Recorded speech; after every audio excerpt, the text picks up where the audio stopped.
That's right, back Charlie. That's right.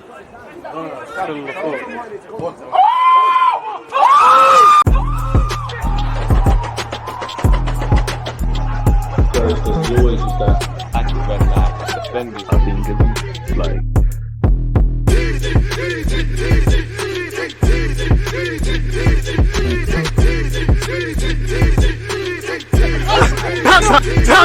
People deluded, I'm back again. Come on, Ian, bro.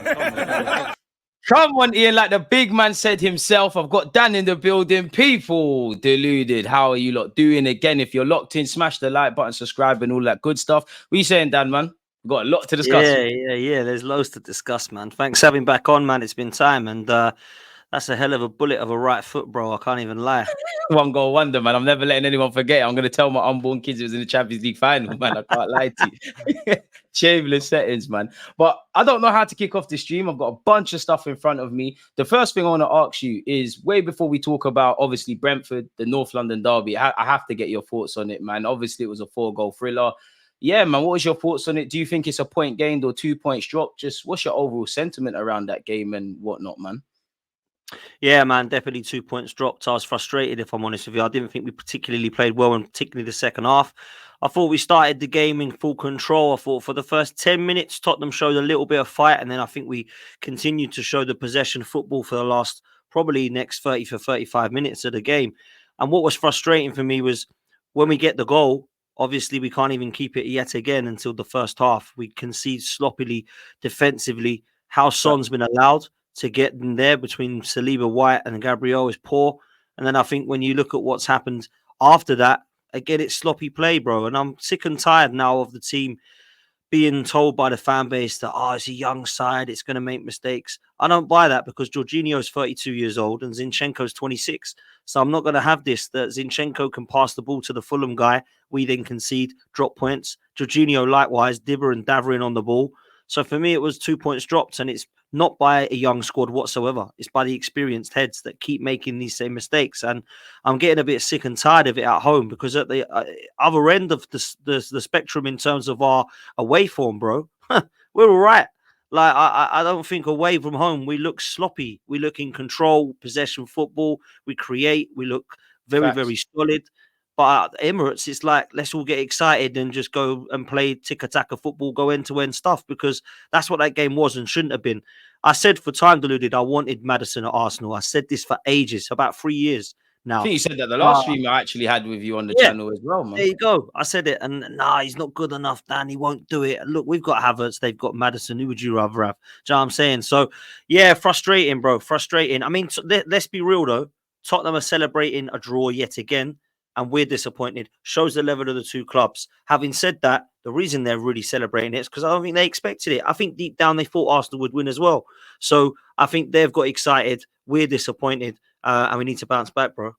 I think you're right in that about them celebrating a draw. And this is why, even though I was confident going into the game, I wanted 3 points, and I'm wary of ever having expectations in football, but I expected definitely a better performance and 3 points. I think that's why they're obviously kind of, up in the clouds and things. I think you touched on it, and I agree in that. I think Arsenal, we can be our best friends and our worst enemies. And when you're trying to fight City, we need to kind of get these random brain farts out. Like the goal, what Jorginho made the mistake on, mistakes happen. I'm not going to get at Jorginho beyond the point. He knows he shouldn't have done it, and as you said, it's young and experienced players, so there's probably something collectively in the club, and I don't think we learned from the Man United game, because we did that to Man United, and that was the most disappointing thing for me, because you would have thought at that moment when we got that second goal, all right lads, 10 minutes, everyone stay in position, nothing stupid. And obviously, we've seen it. You've mentioned Zinchenko against Fulham. I've seen Xhaka kind of had a mistake against Fulham. Kai Havertz against Man United. It was Jorginho, and it'll be somebody else before. Tomiyasu last season against City.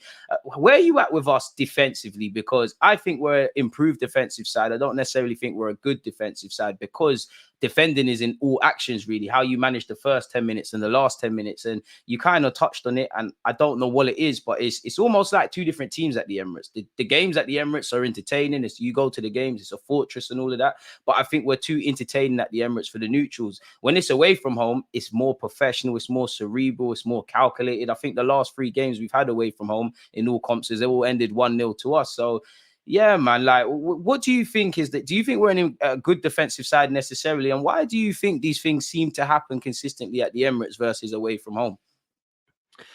Well, answer the latter one first. I do feel like the crowd and Mikel Arteta and the team get very over passionate at the Emirates. I'm not going to say that's a bad thing, but what sometimes I think it must do is give them a lapse of concentration, because when you score a goal and you're celebrating like that and you're going mad, keep it up here, yeah. And we didn't Facts. do that, and we haven't done that for a while, bro. And I think for me, to be the only team other than Leeds and Southampton to concede the most at home, they both went down, bro. So there's problems there, fam. Scary. It's scary. So we need to improve on that. But let's just keep it real. People listen to me, know that I'll say it how it is. I'm never one to butter it up.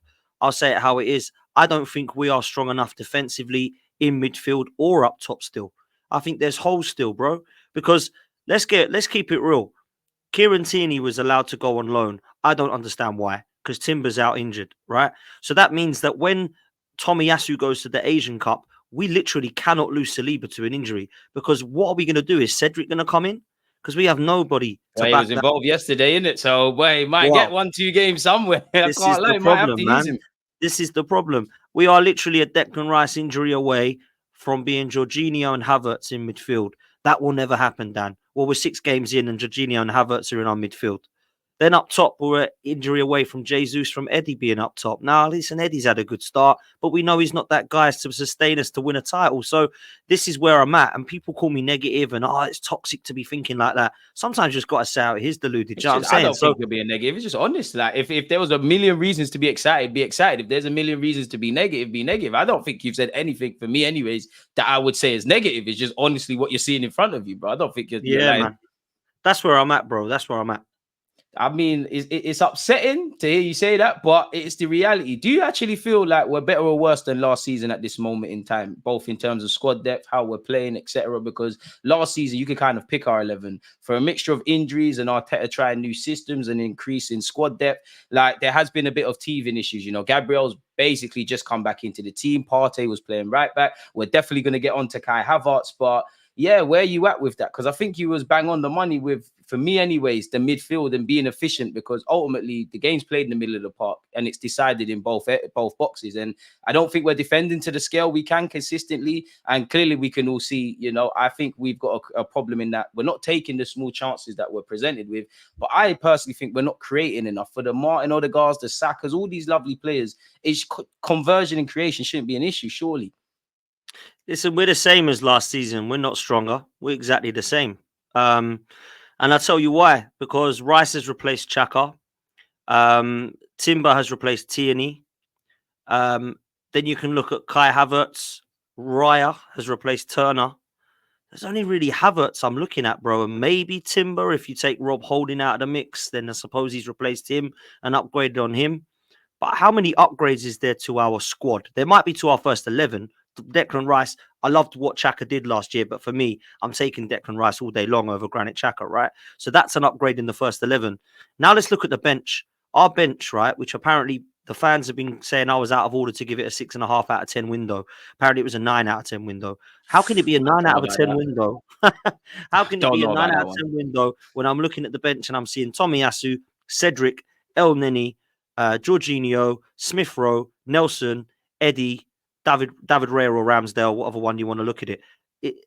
Tell me the different names on that bench. Kai Havertz is the only one, and people have got question marks, and he's starting a lot of the time. So I don't think we are stronger.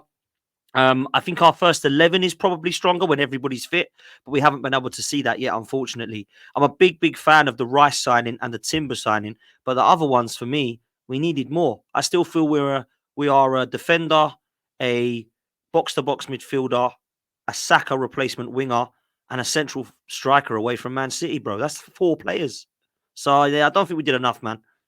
I don't think you're alone in that, man. You literally bang on the money. That's all the areas I would want. I'd say out of push in January, I still think we need a central midfielder. And I got a lot of pelters on my channel for saying, oh, why would you want another midfielder? Give Havertz a chance, which I'm prepared to give him a chance. Like, I'm not anti-Havertz. Obviously, it's underwhelming. We'll get onto him. No one cannot be a fan of Declan Rice and Timber. I just feel the midfield needed to be addressed. And I do think we missed Granit Xhaka, I'll be honest. And as much as I like Xhaka and obviously what he did last season, it's not like Messi in it. Like we shouldn't be talking about Xhaka not being there. It's more of what we haven't done and the teething issues. And as much as I like what Mikel Arteta is doing, if I'm praising him for how he's assembled the squad, if it's looking shaky or certain moments are making me not confident, then I have to get onto the gaffer, because you could see how Timber in his own way gets us closer to City. You can see the same with Declan Rice. Obviously, I hope Havertz can start to show that in the years he's at the club, but right now you can't see it. He looks like he needs this handheld. Unfortunately, he looks like a raw 18-year-old overruled by the occasion that's just come out of the academy. And we shouldn't be saying that about a Champions League winner who plays for his country and obviously doing things like that. And I don't like to use the young thing either, but you've got a wealth of experience at 25 that, you know, is kind of parallels to Jesus and Zinchenko and a lot that the Sakas and Co could learn of. You mentioned it. How do you actually feel about Kai Havertz? Because I'm sure many people like myself, when we was linked with him, we thought it was kind of rumours, and then obviously he's ended up at the club. What have you made of Kai Havertz in an Arsenal shirt? And are you still concerned, I guess, specifically in the middle of the park in that left 8? What have I made of Kai Havertz in an Arsenal shirt? Very, very unconvincing. Very unconvincing. I don't see a position for the lad. Wherever he's playing, it's been bang average. He's very negative, gets the ball, keeps it calm, slows it down, sideways, backwards, never drives forward. I haven't seen any late runs into the box like Aaron Ramsey and Fabregas used to do, like everyone told me he was going to be. I've seen a poor Granit Xhaka replacement, if that's supposed to be the replacement. And I don't actually know why people are saying, we don't need another midfielder, give Havertz a chance. This guy's not a midfielder. This guy is very, very attack-minded, because all he does is stand up there top and pass it backwards. I want my midfielder to come start backwards and go forwards, not start up there and come forward. So for me, bro, people say it's really difficult for you to be so negative about Kai Havertz. You've got to give him time. You've got to give him a chance. If this guy had 6 games in the Premier League, I'd be more all for it. But this guy's had 3 years in the Premier League in a club where, let's be real, everyone was saying was toxic. And this time he needs a chance. Well, I'm prepared to give him the first 10 games of the season. So he's got, 4 left to impress me? Otherwise, I'm keeping him out the side and I'm saying, right, why are you ahead of Fabio Vieira? Why are you ahead of Emil Smith-Rowe? Why are you ahead of Reece Nelson? Why are you getting ahead, to be fair, of players like Eddie when he's actually been scoring goals and running around, showing some energy? So for me, I'm going to start asking him questions if it continues. I think Arteta needs to be ruthless with Kai Havertz like he's been with Aaron Ramsdale if these performances continue, bro. Because for me, it ain't been, even yesterday's performance, come on, shoot. What are you trying to cut it on your right for? Aren't you supposed to be a left-footed man? Do you know what I'm saying? So right, frustrating, bro. Frustrating is my kind of overall with Kai Havertz. I just don't get it. I don't think it's going to work, man. And I can't lie, I'm very pessimistic on Kai Havertz. So I'm all for giving him an opportunity and giving him time. But on that logic, give him as much time as you want, but the collective comes first. You've got a 20-odd man squad. You've got all the Arsenal fans. You've got us wanting to move forward. We can't tailor to Kai Havertz beyond the point. And the problem is there's no alternatives. Obviously, Rice is having a little knock. Partey's out. And this is where I was looking at Mikel Arteta, because you knew what we were stepping into this season. There's a game almost every 3 days, 2 games a week. Now we're in the thick of it. We're in every competition at this moment in time, excluding the FA Cup, which, as we know, is coming into the turn of the year. As every Arsenal fan knows, it's a bit of a difficult period right now with injuries. At what point do you think Arteta has to say, do you know what? Kai Havertz is not the answer. Again, I don't know if he'll ever be the answer, but he started him, playing him in big games. Sometimes I think he's done all right. In recent weeks, he's given it to Fabio Vieira. So how long do you think he's going to kind of persist with this, or is an extended, like he's going to have an extended stay for Havertz on the bench? I think he's already starting, isn't he? To wonder whether this guy is a starter or if he can have some form of impact from the bench. And what I would like to see now is him used as a different dimension centre forward, because he can't do the number 8 role. He hasn't been given a chance ahead of Ødegaard and probably won't be in the 10 role. So for me, it has to be now filling in on Havertz for some crosses in the box to try and use his size as a different dimension, like an Olivier Giroud type. Because for me, when we saw that at the Community Shield against Manchester City, it's probably one of the okay performances he had.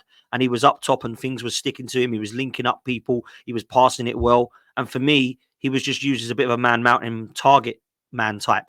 And I think that might be where we have to use this guy now coming off. You remember Fabio Vieira had a season last season where it didn't really work out for him, in my opinion. But actually, when he came off of the bench against Fulham and against Forest and against Palace, he was actually contributing at the start of this season. And that then gave him a start against Everton where I thought he was very good. And at the moment when Fabio Vieira's getting on the ball, I'm now starting to think, all right, calm. I'm seeing some flair now. I'm seeing some energy and some See drive. some confidence. I wasn't seeing that. Yeah, I wasn't seeing that last season. So maybe Kai Havertz needs to be on the bench, and then that might wake him up and go, okay, I've been given a chance now and I ain't taking it. So next time I get on, I'm going to prove why I need to be starting. And I would be doing something like that. Say, right, let's take Jesus off now or put him wide and bring Eddie off and we'll have Kai Havertz through the middle or something like that. Because for me, it isn't working in this starting 11 as an attacking 8 for me at all. I mean, you're not wrong. Right now, it isn't working. Sometimes I think he borders on being scapegoated. But I think when I look at Kai Havertz, you do the defensive actions relatively decent. You know, you win some headers, you tackle, you waste a bit of time. And I salute that because we need that as game management. But you should be able to do that anyways, as well as what Arsenal fans want to see. Obviously, grabbing the game by the balls and doing things. I think the issue with Havertz is he's one of these players in the modern game, bro, where I think you can play everywhere. But as you've kind of alluded to, what are you? Are you a striker? You ain't really got shooting boots. So, yeah, we could put the crosses in, but you're not clinical. Are you a number 8? Don't think, as you said, and I agree, grabbed all of the chances in all of the aspects of being a central midfielder. The only issue now is we spent 65 million. He's probably got a 4 or 5 year deal. There's not really a get out clause, really. There's not really something like an exit. Like when you've got a little Lokonga, which 17 odd million quid, you can get away with that, really. We'll hold our L. When you spent big money at a turning point like this, where we're trying to get closer to City, all I can say for Kai Havertz is I hope you can prove me wrong in it, because I don't necessarily think you're not good enough, but I don't think you're good enough as well. I don't think you're the answer. I didn't think he was the answer. And that was always going to define the summer for me, because everyone would be open to Timber even if you didn't watch him. Everybody's seen what Declan Rice has been doing with Havertz before he's kicked the ball. To be fair, many people, we've seen what he's done in the Chelsea shirt, and at the moment he's still doing the same thing. And I would like to see a confident Kai Havertz, because you might get a tune out of him that you don't with Fabio Vieira. But I think Fabio Vieira technically, to me anyways, looks a bit better than Havertz. You know, his passing range is there. At least when Martinelli's fit, there's a sort of connection there. He's looking a lot more confident. And as you said, I think Fabio Vieira so far, he's taken all of his opportunities so far. I just think I'm just still not convinced over any of the candidates. Where are you with Smith Rowe now? Because he finally got a start, got his 100th cap yesterday for the club. Looks like he might get an opportunity in weeks to come. Would you play him in the 8 role? Do you see him starting under Mikel Arteta anytime soon? Has to be, man, because of the injuries we've got. This is a massive season for Smith Rowe, and people have kind of written him off. Now, 499 days without a start is a worrying stat. That's crazy. 100 caps, yeah, that's great, but that's crazy at 499. And I think for me, bruv, Smith Rowe needs somehow to get into this 11, and when he does, he needs to stay there. He's looked sharp, to be fair to him, so he's not like on the wrong path or track or anything. But he has got a number of positions he can play. He can play right, left, or attacking 8 for me, and he probably could play in the Ødegaard role as well. So there's enough opportunities for him for when players are injured, and injuries are here right now. There's no Trossard, there's no Martinelli. It looks like Saka's got a knock. Who's going to play in the 2 attacking 8 options? Is it going to be Havertz and Ødegaard, or is it going to be Smith Rowe? Or do they all get a nod? Does Smith Rowe get on a wide position with Nelson and Jesus through the middle at the weekend? There's options, man, because I'm looking at it. You know, we've got Lons on Tuesday night. We've got Bournemouth on Saturday, and then it's the big one against Manchester City. And Smith Rowe is going to have to be a part of that in some form, because we need our players. This is a big season with 4 competitions, and we're going to need him, man. So I'm a big fan. I like him. 12 goals and 7 assists 2 years ago. People have forgotten that. He was our top scorer, which means he can do it. And that was in a side that, let's be real, wasn't really going for a title. Just him and Saka doing the jobs, really and truly. Literally. He was in a worse team. Yeah. It was, man. So I think that he will come good again. He needs to get his fitness right, and he needs to stay fit, which is more importantly. But I've got faith, bro. I'm with you with that, man. And I like the fact that Arteta is bringing multifunctional players. I think Kai Havertz is almost the multifunctional player of old right now, in that he's a bit like Willian, that you can play all over the place, but if you're not performing, it doesn't really matter. And then I'll define Smith Rowe as, you know, a bit like Timber and Tomiyasu, in that you can see where you lot play and more. It's just about game time, really and truly. And I don't know if it's a mental test for Smith Rowe. I mean, obviously it is with the injuries and being on the bench, but when I hear Mikel Arteta speak, it's almost like he's trying to make him sick and very sick and tired of not starting, so that when he does get that opportunity, he's going to run away with it. You kind of touched on it. And against Brentford yesterday, and I'll also give me your opinions on the Brentford game. Reece Nelson, man, he looked really good. I think he was man of the match for me. I think Kiwior and Tomiyasu could get it, but I just think not even just attacking in the skills and the goal he scored, obviously, but he just was on it in every action, and he looks more confident as well. And he looks like I'm not going to say could be that guy to kind of fight Saka on the right, but you could save us a bit of money and there's a role for you really. And a bit like with Smith Rowe, with Trossard and Martinelli injured and maybe Jesus going through the middle and Eddie and Nketiah dropping. And like you said, with the games, it's now time to put down a marker really and show the gaffer that, listen, I can do this for you. Yeah, there was a lot of performances I really liked about yesterday's performance and last night, should I say, the result against Brentford. I'll tell you why I liked Reece Nelson's performance the most, and he was my man of the match. It wasn't the energy and the drive that I loved. That was great. It wasn't the fact that he's given 110%. I kind of see that from Reece Nelson anyway. I've seen that already. What I liked was the development of not just his game, but him as a man. He looked to me as if he wanted to say to Mikel Arteta, you should have started me, mate, on Saturday. You should have started me in the North London derby. I'm going to tell you why and show you why. And the goal was great. The performance was great. The work rate was insane. I've never seen so much running from him, up and down, up and down. Facts. He was, for me, man of the match by far. There was a few candidates, though, Deluded, to be fair. I mean, Eddie showed a lot of energy, and the young kid on the right, what was his name? Sego Jr. Sego Jr. He looked like he'd been there years. I mean, it was not, wow, this is a new kid. Make sure that we put our arm around him. This guy was fearless, just went for it. And I loved that. Jorginho made up for his mistake. Thought he was good. But for me, defensively, man, there were some serious performances out there. Tomiyasu, Gabriel, Kiwior, like the block at the end there. There was only really Ben White who had a fairly average game. The others were immense for me. And then Aaron Ramsdale again was knocking on Arteta's door saying, what more do you want me to do? And apparently I was doing the watch along on AFTV, so I couldn't have any audio. But apparently he was getting absolute abuse from the Brentford fans because of the David Raya turn around when he made a save. He turned around and gave back to them. I missed that from Ramsdale, man. Love that shit housing, man. Yeah, love that. So for me, that was good to see last night because I have PTSD from that ground from 2 years ago where we signed Ben White and all the other guys had COVID and we lost the game, right? Bro. Exactly the same as me. But actually, when you look at it, Smith Rowe, Nelson, Sego Jr., Eddie Nketiah, Jorginho, the back line, Ramsdale, there weren't many bad performances out there. Do you know what I mean? There's only really potentially Kai Havertz and Ben White that you could look at and go, I need to see better. But everybody else, fair play. And Ben White's got credit in the bank for stuff like that. Kai Havertz, though, as we mentioned, he's got to improve, man. But listen, I'm glad with this Carabao Cup because for me, there's a lot of people talking about it getting in the way of the league and, I don't want to get this. I want to get out of this cup. Come on, man. This is a trophy we have not won for 30 years, bro. Trophy's a trophy, man. I want it. I want to win it. Now, you're not alone. I don't think we've earned that right to be being a bit snooty. Of course, you'd rather focus on the Champions League and focus on the Prem. And every week in Arsenal and all comps, we're obviously going to have one eye on the major competitions, but we haven't earned that right to be snooty. I heard Pep Guardiola's comments before the game. He was talking kind of like, take nothing away from Newcastle, that was going to throw it away. But when you've done a treble, when you've done what Pep's done individually, in my opinion, you can afford to do that. And people forget, Pep won this trophy quite a few times. I think even Klopp won this a few times before he ended the Premier League wait for Liverpool. So anytime we've got a young squad that aren't littered with trophies or littered with trophies here, any victory, any trophy could be a win. And when you see, obviously we've got West Ham and we're going to have to navigate that, but City have gone out of the tournament. Everyone could win this, and it's done in February anyways. If there comes a point where we have to play a weakened team, fair enough.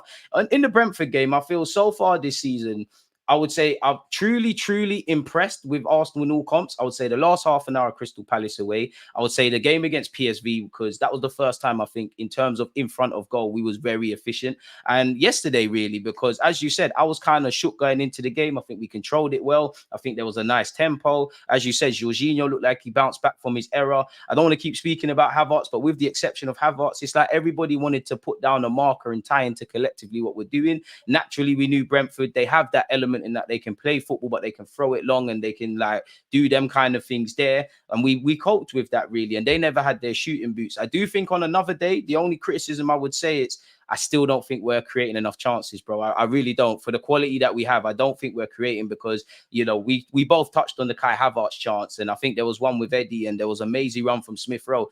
Obviously, there's more opportunities than what I can remember, but I just feel we're going week in, week out, and it's the same 4 or 5 chances I can, even against Spurs, that I can remember. I think we need to go back to the Arsene Wenger days where it's just a billion chances, and I don't know how Arteta arrests that, but I think he needs to think of a way. You touched on it, and I didn't plan on asking you about the goalkeeper situation, but it's a perfect opportunity. Where are you at with Ramsdale and Raya and the number one, and this guy's days are numbered, etc. Where are you at with the number ones? Do you think it's actually sustainable that you can have two arguably Premier League starting goalkeepers forever, really?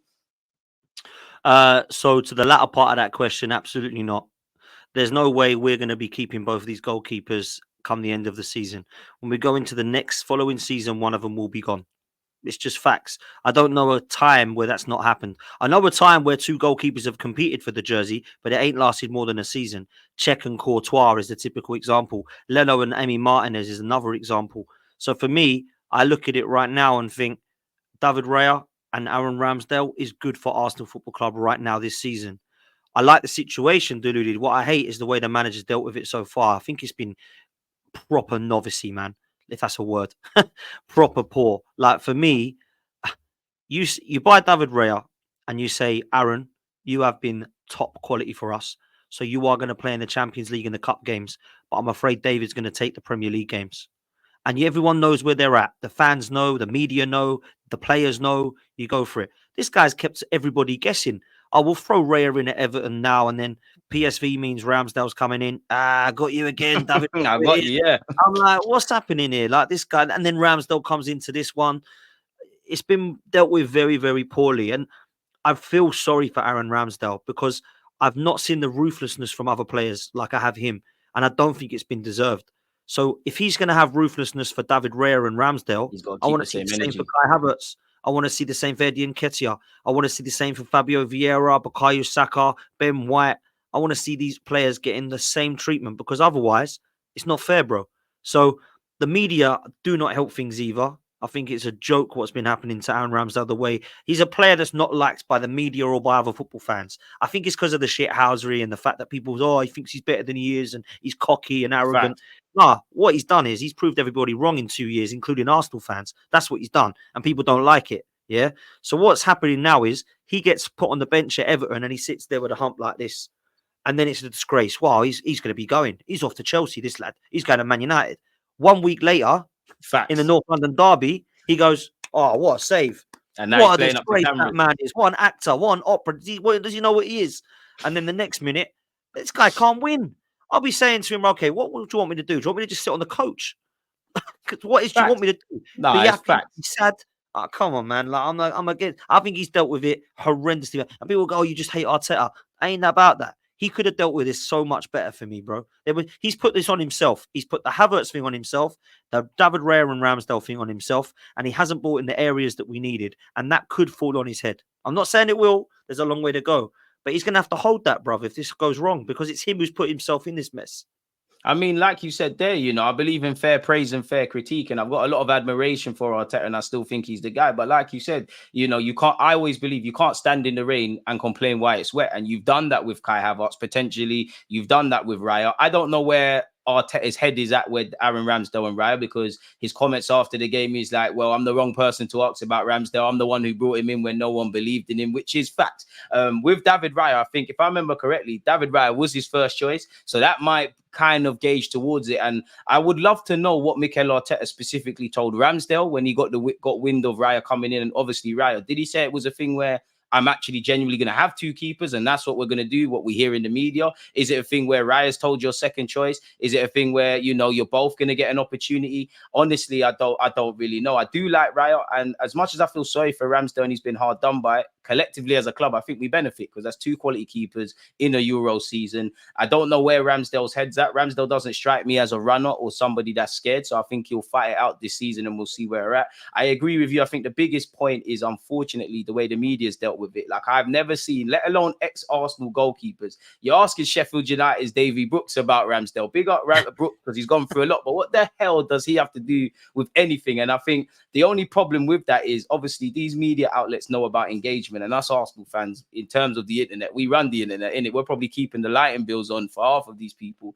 So it's a bit of a shame. I do like Raya. I do think in the North London derby, it kind of reiterated the point I've been telling some Arsenal fans, in that I genuinely don't think somebody's the number one yet, because Raya's looked good in the previous games, but that was the first game he was quote unquote asked questions, and he did make a good save. I did feel in the build up for the first goal, he kind of flapped at it. And I think the biggest thing with me and Raya is in that Spurs game where it's kind of an even game versus being on the front foot, the kicking was a bit shaky. And I know Ramsdale had a couple of moments yesterday, but his kicking looked good last night as well. So it's a fantastic conversation to have. Do you think we need another striker? Because we've been linked with Toney in January. Would you have that? And there's obviously the Osimhen rumours, which haven't gone away with all the stuff in Italy and the fact he's contracted until 2025. He could be on the market in the summer. Like, do you think we need either of them strikers? Do you think we need a striker? And actually, would you got if you was offered Toney in January or Osimhen in the summer, where would you lean towards?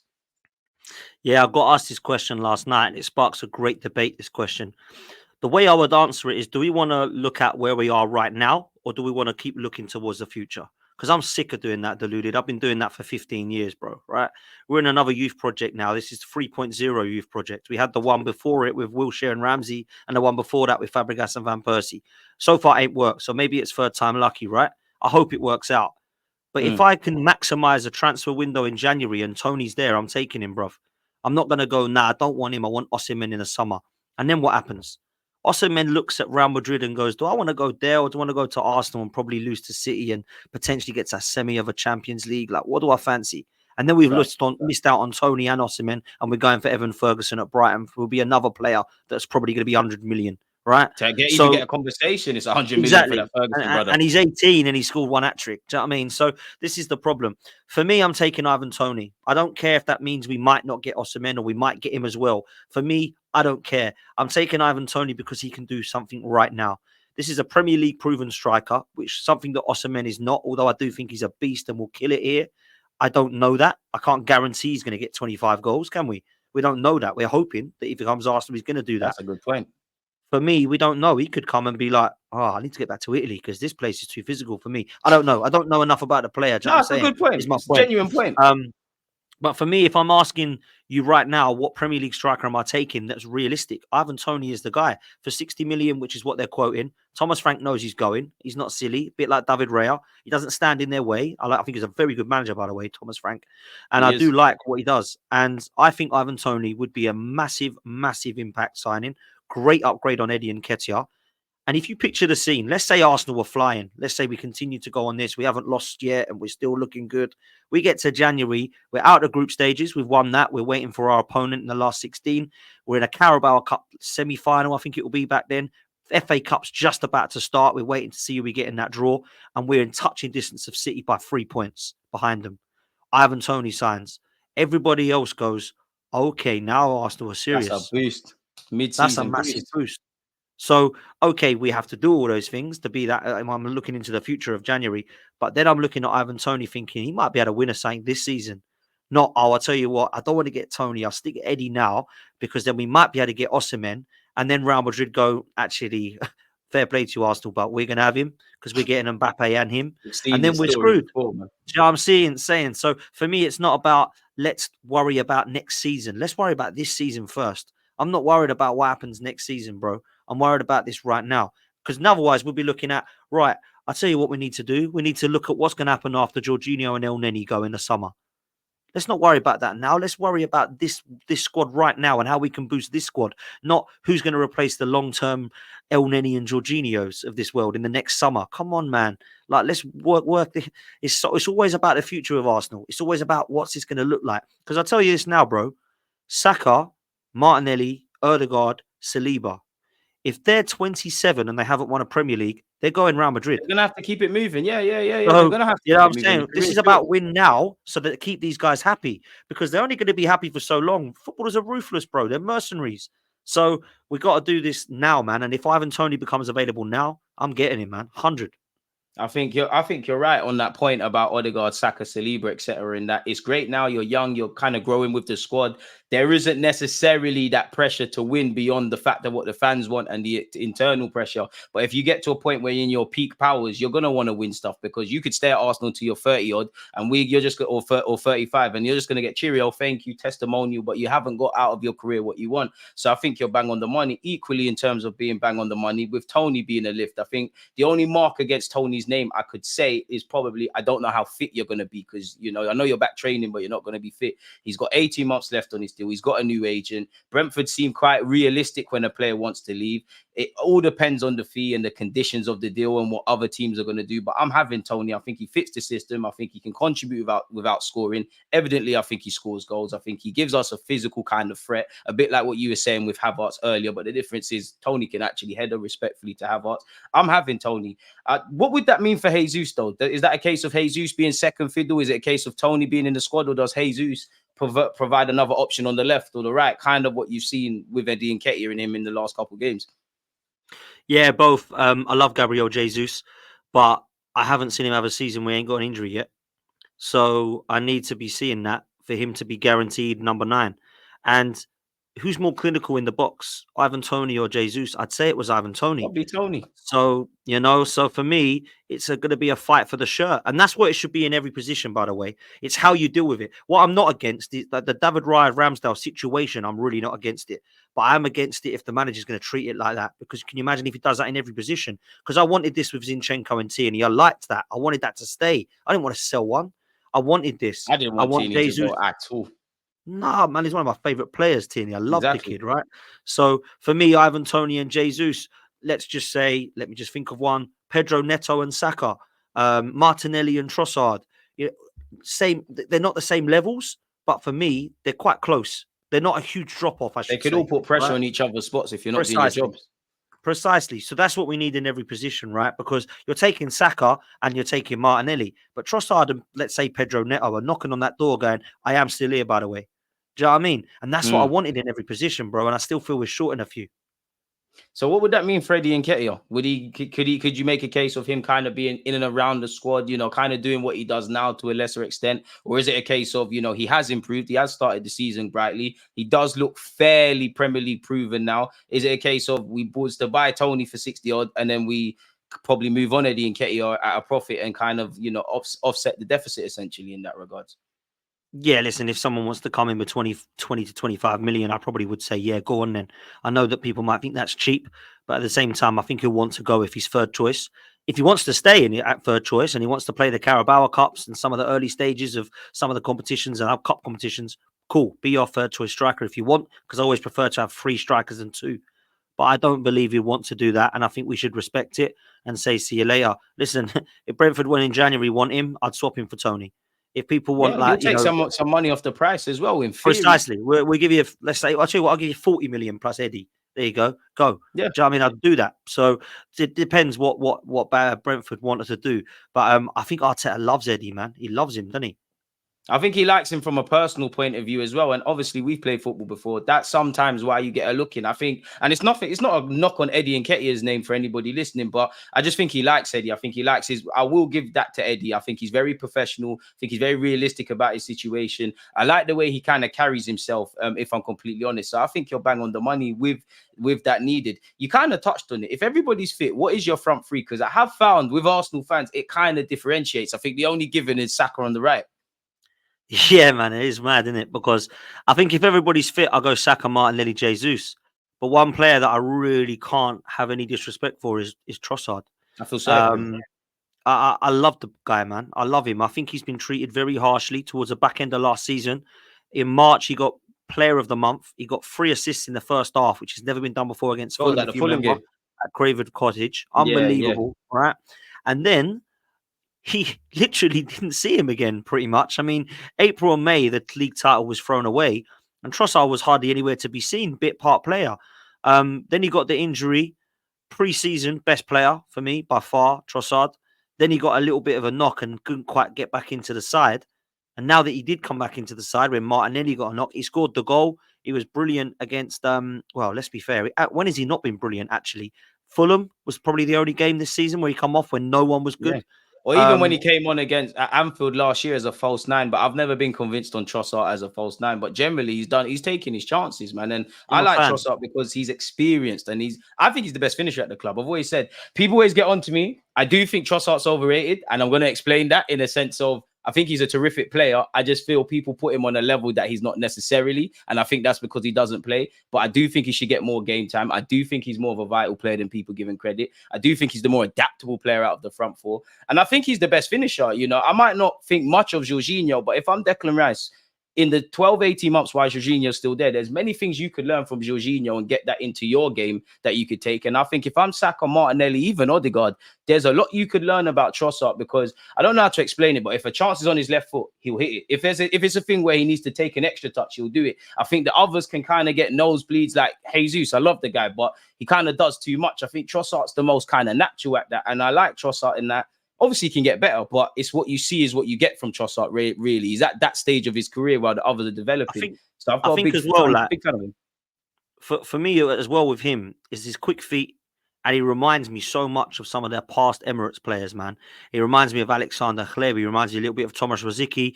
He reminds me a little bit of Santi Cazorla. He reminds me a little bit of Freddie. Do you know what I mean? The quick feet is there. Like, and maybe he's not at the elite level of some of those names, but for me, I think he's definitely a very important player. And if I tell you this now, if everybody's fit, he's the one sub I look at and go, when are you coming on? Because you can make an impact. And that's what's important for me. It's like even play him in Odegaard's role in the 10 and do a little thing in that regard. The only thing I'm not convinced with Trossard is playing as a central midfielder in that left 8. I think some games we get away with it, but there's also them other aspects. But Trossard's a very good player, and I did want Mudryk because in hindsight it looks like that was a bullet dodged, but that's what Arteta wanted. But where we've lost with Mudryk, we've gained a lot with Trossard, and I know many people look at Trossard like he's old. Yes, he's more significantly experienced than some others, but he's at 28, 29. There's many years in the tank. I wouldn't say he's exceptionally quick or exceptionally slow, but he has got a bit of pace. But he doesn't rely on that, so it's not like the older he gets, the more pace he loses, that affects his game. I've got a lot of time for him. I'm with you in that. I think if everybody's fit, for me, it's a toss-up between Trossard and Martinelli. Maybe a bit biased because I love Martinelli, but Martinelli, Saka, Jesus, I think that's my front three. But as you said, I would love to see a Toney, a Neto, to go with Trossard, a developing Nelson, Smith Rowe playing in them roles. I'd love to wake up and Eddie Nketiah is clinical, because there's big problems for everybody, and ultimately we're the beneficiaries of that. Do you believe we can actually mount a title challenge this season? Sounds so negative, doesn't it? It's a techie one. I don't know that we can. I just don't see the same energy from this Arsenal side that I did last season. And I think with the 4 competitions, we're going to find it even harder.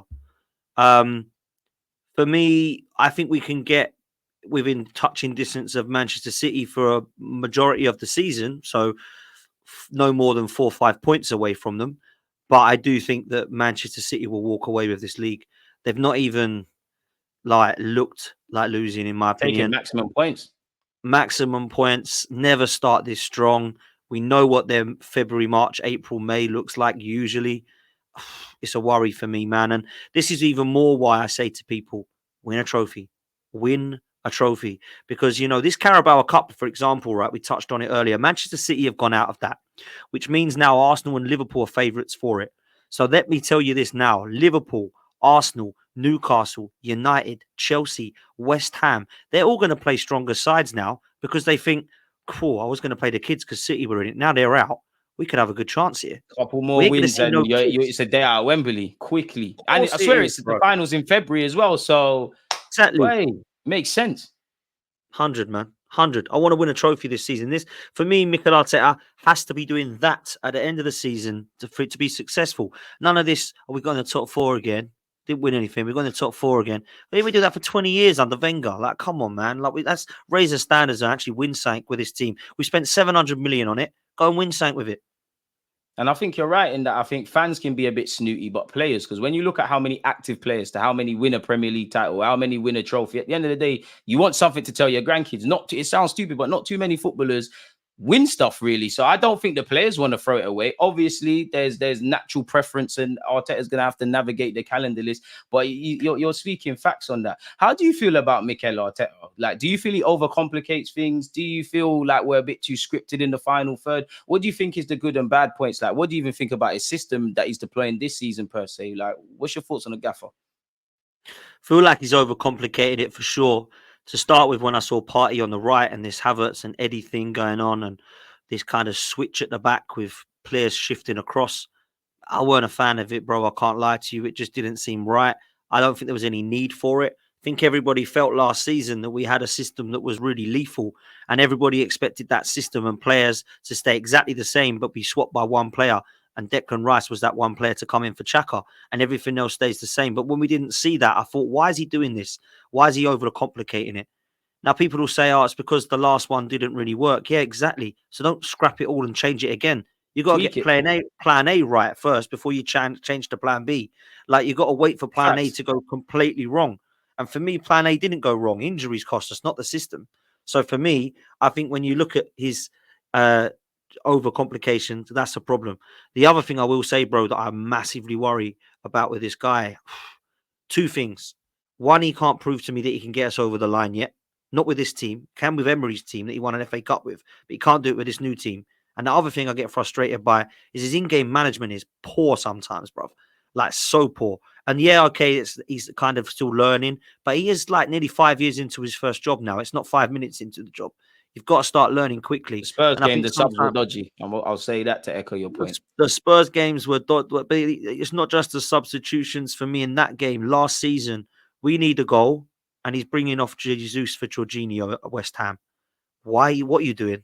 Like, what are you doing? Anfield, when he took off Odegaard and Jesus in the second half, we lost some sort of control. And them players can be defensive players, because I know you remember the game. We're in our home half, and as much as I like Trossard, he can do the false nine thing against Van Dijk. That needs a traditional centre forward. That's not Trossard's strength. So I do agree with that. Some people say he's a bit too emotional on the touchline. I don't really care about that, to be honest. Me neither. It doesn't make anything. But I do agree with you in that I do think Arteta kind of typifies what I believe with the club, in that we can be our best friends or our worst enemies. Because even last season, as great as City were, if we're honest, we threw away the Premier League. Like, it was chocolate teapot settings, really. Like, we had it in our hands and we crumbled. And I don't think Arteta learned from the season before, where Rob Holding had to come in on a crunch period. And I even think last season it's a cop-out to just blame Rob Holding, because I don't think at any point he was actually ever the worst player on the pitch. Obviously, he's got limitations, but you're signing up for certain things when that happens. But the three season that cost us were Anfield, West Ham, and Southampton, right? They were the three that everyone was talking about. Win those 3 games, we win the league. We go 2-0 up against Liverpool. Okay, Liverpool aren't going to sit there, roll over and die. They find themselves getting back into the game. Trent Alexander-Arnold has got Zinchenko on toast for how long? It takes him for them to score the goal for him to take him off. That's poor management, bruv. Get TONEY on. Listen, Zinny, you've got 75 minutes under your belt here, but you're getting done now, bruv. You've got to come out off. Of your depth, yeah. TONEY, get yourself on and do not get beat by this guy. You know where he's going. Don't let him nuts you. He nutmegs him. He chinks it into Firmino, and it's 2-2. And then who comes on then? Who comes on then? TONEY. And I think, don't bring him on now. It's a complete waste. It's just ridiculous. So that game. Then we go to the West Ham one. He takes off Jesus for Jorginho. And then we go to Southampton and he plays Fabio Vieira in that role, and we're 3-1 down. And I'm like, do you know what? Actually, this in-game management has completely cost us. And you can add to that the Brighton and Nottingham Forest, where he starts tweaking and experimenting with parties at right backs and Kivior's at left backs, and we lose both those games as well. So he needs to improve that for me this season, and he hasn't showed me evidence yet that he can actually get us over the line, because 4th place was bottled. Europa League's been bottled for 3 years in a row. The title was bottled last season. Don't go bottle anything else, man. Get us over the line with a trophy, man. Now, big expectations, but ultimately he's going to have to live or die by the standards, both of this club historically and the ones he's kind of set. What do you make of Jesus playing out wide generally? No, it ain't for me, man. I think, listen, he can do a job there, but I don't mind playing Jesus out wide if we've got Osimhen in the middle. But Eddie and Nketiah up top, for me, as a reason as to why I play Jesus out there when we've got injuries, is not good enough. And it pretty much says to me that we still need another winger and striker, because Eddie Nketiah does a job. Eddie Nketiah, let me remind people of who he reminds me of: Iwobi and Welbeck. He's that type. He'll give you 110%. He won't stop running. He'll give you all the energy, all the drive, and you'll love him and like him off the pitch. But he's never going to take you to a title. And neither will those two. Unfortunately. Precisely. That's why Welbeck and Iwobi are playing for Fulham and Brighton, right? No disrespect. They're never going to go win a title. Right, they're going to go and do well. They're going to be well-respected players in well-respected teams that are going to finish between 5th and 11th in the league, right? For me, that's what Eddie is. Eddie's one of those guys that can probably go to Palace and do well, or Brentford and do well, but he's never going to win Arsenal a title. So when we're trying to play him and put Jesus out wide, I thought he got it completely wrong, the manager. And for me, if he does that at the weekend, I'll be very disappointed, because for me, Reece Nelson, there's no reason for you now to play Jesus left. We've seen that Reece Nelson can do that job. Smith Rowe can do that job. Trossard, when he's fit, can do that job. We don't need this. Eddie's got to play through the middle, so it's going to have to be Jesus, unfortunately. No, it's not, man. There's other people knocking on the door. So I don't like Jesus wide because I think he brings other people into the play much better through the middle. So that's why I play him there. I'm with you with that, man. I think Jesus has got a capability. I would be more entertaining of Jesus out wide if he was to have got an Osimhen or a Toney, kind of like what you said. Then, all right, cool. We've kind of got the best of both worlds. Jesus maybe could even, pick up those free pockets of space where he's not been marked and whatnot. But I think Jesus has to play. I've got a lot of time for Eddie, but I agree with you in that he's not going to be the guy to get over the line. And I think that's been Arsenal's problem for a number of years now. We take players that can give you 5 real good games, and then when it comes to these run-ins, we're kind of over relying on you lot, and you can't run away from how good these players are. I think to Eddie's credit, he has filled in for Jesus, but he's just not that guy. And I just don't think it's fair because naturally people are going to get on his back because ultimately he's wearing the number 14. He's playing week in, week out for Arsenal. And as I said, I praise Arteta for how he's assembled this squad, but whether it's the knock-on effect with injuries, whether it's relying on players that are not good enough, whether it's tweaking things like with the Gabriel and Partey stuff, I have to hold Arteta accountable. By the same breath that I'm using to proclaim he's this, that, and the other, no one escapes criticism. I love Bukayo Saka, but I'm the first to say he's had a poor game if he has, and I have to keep that same energy for the gaffer. And I agree with what you said. Definitely where we're getting into this, the lens in the Champions League next week, and obviously Bournemouth, I think it's time to bet on the kids, really. There's Nelsons and the Smith Rowes, because as well as obviously what Arsenal are fighting for, they've kind of been robbed of minutes, and it must be a bit cruel that you're living your dream, but you're not really playing. So give them a chance, and if they don't take it, then they're going to have to hold that. But I think they will, and respectfully to Bournemouth, we can't go into that Bournemouth game and write them off. But if Nelson, Smith Rowe, these kind of guys can't perform against Bournemouth, then there's some serious issues. All I know is regardless, we need 3 points because we've got City after that. We dropped 2 points now against Spurs. That's now 4 points dropped at home, 4 points dropped against City. I always say, if you're trying to fight City for a league title, as unrealistic as it might be for your club, I think you honestly need to be looking at 90 points. And that's still the territory we have. So as you know, there isn't really any margin for error per se. My last question for you is obviously in relation to the Bournemouth game. What are you expecting and all of those sort of things, bro? Yeah, man.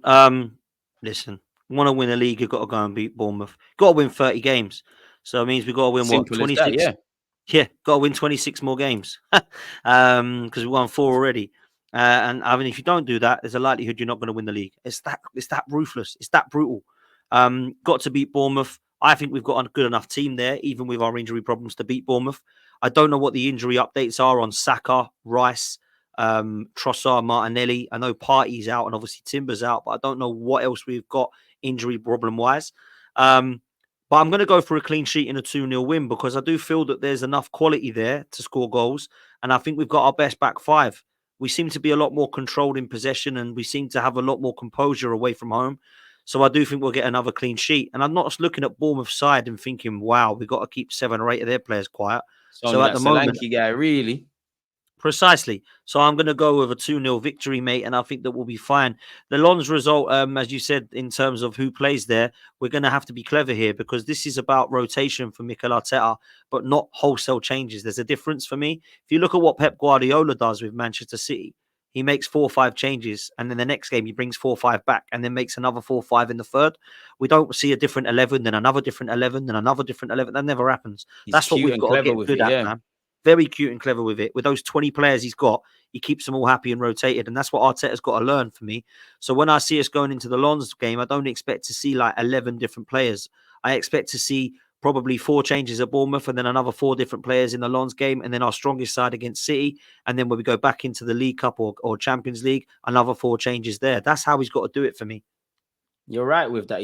Now it's at the point of the season. And as much as I like Arteta, this is where I don't have sympathy because injuries aren't just isolated to our football club. As much as I'm defo crying for my club about injuries, Chelsea have had a crap load of injuries. Man United have had injuries. We're going to have to get on with it. And like you said, he's going to have to be cute and clever with the rotations. I know many people will look at Lens and say, yeah, man, we should be beating them. They're not the biggest of French sides. It's the Champions League. We've won 1 game. The quicker we confirm qualification throughout that tournament, then yeah, the lots game week 5 and 6, yeah, you can rest and rotate and do what you want to do.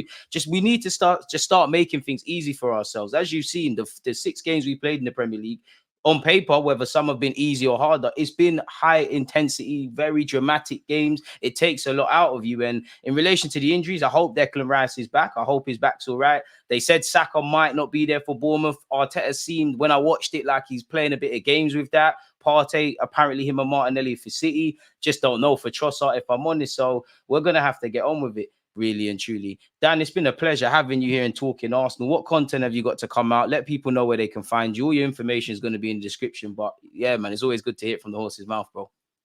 Love, bro. I appreciate you for having me on. Make sure you're doing the love, man. Love. Thank you. And always will come and support what you're doing. Make sure you like and subscribe, people. Come on. And follow what's happening. And then if you do want to come follow me, man, then it's at Dan Arsenal87 on all socials. And then my podcast, as you know, will be Football's 12th Man podcast. So please head over to that. We've got lots of content this week coming on for all Premier League clubs. Lots of fan debate shows, lots of drama and heated moments. It's always good fun and banter. So make sure you come and follow, people. That'd be amazing. And cheers for that, Deluded. Minor, man. As Dan said, hit him up on all his socials. When this video comes out for you, all his information will be in the description. His channel will be in the channel title. So all you have to do is stop being lazy, click it, support the channel, boost the engagements, and ultimately watch the videos, man. Dan, it's been appreciated. Hopefully the next time it's a lot more positive. I'm gonna let you get out of here. Love, so, man, love. Nice one. Love for tuning in. But yeah, as the man said himself, like, subscribe, follow the socials, stay blessed, take care. We're out, folks. Peace.